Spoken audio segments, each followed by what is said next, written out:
Charlie सुबह सैर के लिए जा रहा था। रास्ते में उसने देखा कि शेर खान एक बड़े मुर्गे पर बैठा फख्र से चक्कर लगा रहा है। ये देखकर चार्ली को गुस्सा आ गया। शेर खान ने चार्ली को देखा और कहा, अबे ओ खांसी की दवा, देख रहे हो मेरे मुर्गे को, कितना बड़ा और जबरदस्त है। हाँ, मुर्गे को भी देख रहा हूँ और तुम्हारी घमंड को भी। घमंड तो करूंगा, ये मुर्गा गोली की तरह दौड़ता है।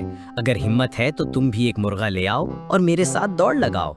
ठीक है, ले आऊंगा और तुम्हारा गुरूर भी खाक में मिला दूंगा। तो फिर तय रहा, कल सुबह 9 बजे दौड़ शुरू होगी। अगले दिन चार्ली भी एक बड़ा मजबूत मुर्गा ले आया। शेर खान ने उसके मुर्गे का मजाक उड़ाया और हंसते हुए कहा, हा, ये मुर्गा है, लगता है जैसे घोड़ों की दौड़ में गधा आ गया हो। कौन गधा है और कौन घोड़ा, ये तो दौड़ के बाद पता चलेगा। दौड़ शुरू हुई। शेर खान का मुर्गा शुरू में बहुत तेज भागा और वो बहुत खुश हुआ।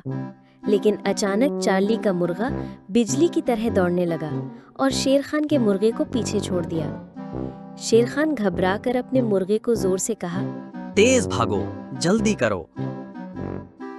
मगर उससे पहले कि वो कुछ कर पाता, चार्ली का मुर्गा दौड़ जीत गया। शेर खान हार कर बोला, मुझे माफ कर दो चार्ली, मुझसे बहुत बड़ी गलती हो गई।